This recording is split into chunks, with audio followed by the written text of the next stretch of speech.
Hey everyone, welcome back to another video. Today I'm going to be doing something very interesting. I'm going to be doing Nancy Pelosi versus Ron DeSantis. This is going to be a worst Democrat versus best Republican. And then I actually have another YFPMS open for best Democrat versus worst Republican, which we will do after this. Right now we have safe states filled in, and actually Nancy Pelosi does not have too many of them. I'm going to now give the remaining safe states. We're going to Kansas, Missouri, South Carolina, Iowa, Nebraska's first, and even Maine's second. Now for the likely states, Hawaii safe. We're going to give all of this northeastern area except New Hampshire and Maine. Even Colorado. I was kind of iffy on that one, but I'm thinking Colorado will narrowly go or likely. Oh, Utah safe Republican. Forgot about that. Ohio likely Republican. I was close to putting it safe, but I didn't. Now for other likely states, Texas, Florida, Alaska. Actually, Alaska's safe. Even Wisconsin, I'll say likely. That's kind of that'll be a controversial call. I know it. Even though Nancy Pelosi is a horrible Democratic candidate, Wisconsin being likely is kind of a farce, kind of a stretch. Which is why I'm not doing that to Michigan or Pennsylvania. Now for lean and tilt states, these are going to be the ones that decide the election. For Ron DeSantis, he gets Pennsylvania, Michigan, North Carolina, Georgia, and Arizona. All lean. Oh, and New Hampshire, and Maine at large. Now for, actually Nancy Pelosi has only one lean state, and that's Virginia. Virginia is just too far to the left. It's too far gone for the GOP at this point. Even being considered a southern state, which Ron DeSantis is good for dealing with, Virginia is just too far gone for Republicans at this point. I'm not actually sure if I'm overestimating or underestimating Nancy Pelosi or Democrats in this matchup, or Republicans in this matchup. Anyway, for tilt states, I'm gonna... Oh, Nevada win. Tilt states... Minnesota tilt R. New Mexico tilt Republican. No, New Mexico tilt Democrat. And this one might surprise you, but Nebraska's second tilt Democrat. The reason why I have Nebraska second as tilt D in this matchup is because while, yes, Nancy Pelosi is a horrible candidate for the state, just looking at the trends, Nebraska's second was solid Republican even for Bill Clinton, and then Obama flipped it by 1, and then Joe Biden won it by 7 in 2020. The trend, and it was still a Trump district. I mean, the trends are just too much for Republicans to really overcome in this district. I could totally see Ron DeSantis narrowly winning it, but still, it's just one district. Alright, yeah, so that's all for worst Democrat versus best Republican, 328 to 210. Now, things are going to get a lot crazier for best Democrat versus worst Republican, which you will see in a moment. But first, I just want to explain a couple things. Wisconsin, I could see it being lean, but I'm going to go with likely for now. Ohio, I could see being safe, but I'm going to go with likely for now. There's also a chance Minnesota could be lean. I'm going to say tilt for now. And Colorado could be lean, but I'm going to say likely for now. As well as New Jersey could be lean, but again, I'm going to say likely.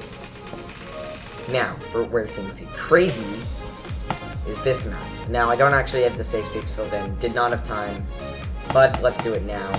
Oh, and boy, do we have a lot of these. All of the Northeast, even New Hampshire. Maine at large, Maine's first. Nebraska's second. Now, for those of you who do not know who Roy Moore is, he was actually a Republican candidate for Alabama Senate in a special election in 2017. He actually lost to Doug Jones, who got destroyed in 2020. I mean, it was not close in 2020 between Doug Jones and Tommy Tuberville, but Roy Moore, it actually lost in what was going to be a blue wave year coming up, but still, the fact that Roy Moore lost in Alabama on a statewide race really should show that Democrats do not have much support among, or Republicans, he's not going to get much support at all, and that's why we're going to see so many safe Democratic states here. In fact, his safe states are actually going to be enough to win him the election. Between all these states, I think that the most iffy state out of the safe states that I gave him are probably going to be North Carolina and Pennsylvania. But for all we know, it's entirely possible that these become likely, but I think they'll be safe. I mean, we saw in Alabama, he shifted the race 27 points to the left. Roy Moore, I'm talking about. And Sherrod Brown is a pretty good candidate. He's a populist who can appeal. He's really strong with suburbs. And I think that he could totally win some of these states that seem unwinnable for any other situation in Democrats. And when I say seem, I mean are completely unwinnable for Democrats, which we will get into here in a moment. I think his likely states will hold Wisconsin, Ohio, Florida, Texas. Oh, Arizona's safe. Maine second, probably even Iowa. And this already puts him at 400 electoral votes. Oh, wait, I didn't get to do Roy Moore's safe. I'm going to give him 4 safe electoral votes. Nebraska's third, and Wyoming at large. The reason why not West Virginia is just because Joe Manchin will be on the ticket. And he could carry Democrats a few points better to try and get, just to make it down to likely. But that's it, yeah. So Joe Manchin will win West Virginia likely, North Dakota likely, South Dakota, actually not South Dakota, Idaho, again, not even Idaho, Oklahoma likely. And that's it. We're seeing a lot of these Midwestern states that are usually solid for the Republican Party go to Democrats here. And if they don't go to Democrats, they're exceptionally close. Like,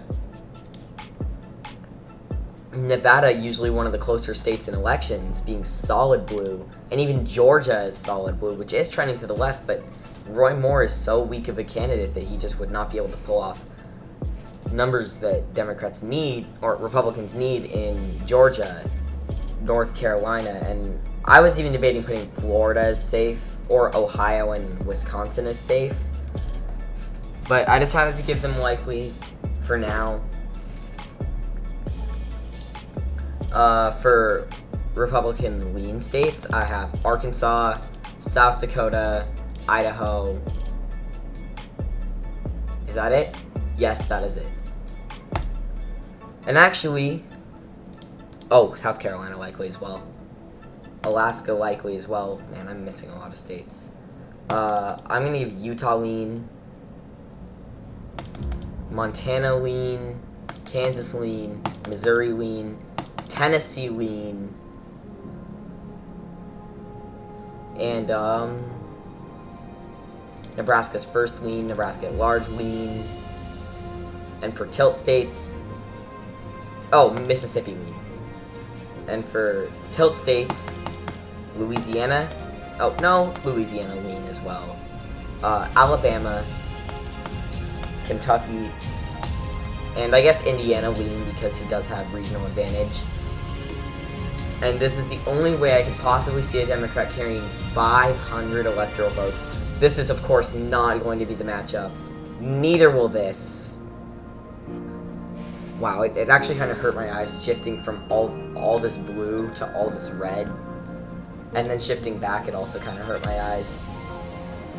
And of course, these two matchups are not going to happen. This is just a hypothetical situation. Sherrod Brown actually isn't out of the question to being the nominee, and Ron DeSantis definitely isn't. Definitely could be the nominee. But I do think that Nancy Pelosi will not get nominated, and Roy Moore, absolutely not after seeing his performance in Alabama.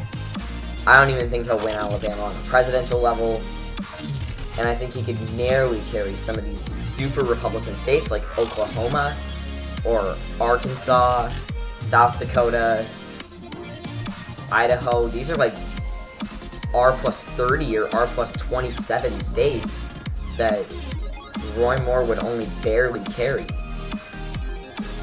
And we're seeing some other Republican strongholds at this moment, like Nebraska at large, or Missouri flipping back to Democrats, or Tennessee, or Kentucky. We're seeing a lot of Republican strongholds just going to Democrats in this matchup. Of course, this matchup will not happen, and if either of these matchups did happen, I would be incredibly surprised. And you know what, just for the sake of it, I'm going to put Colorado with. Alright, and that should be it. Thank you all for watching. Make sure you hit the subscribe button, hit the notification bell if you want to see me talking about some other things. I just wanted to get this video out of the way, because I've always wanted to do a best Democrat versus best Republican. I've actually been showing people on Discord my matchups for these two in hypothetical situations. Of course, let me know your thoughts on the matchups. What would be different in these cases? Thank you all for watching, and goodbye.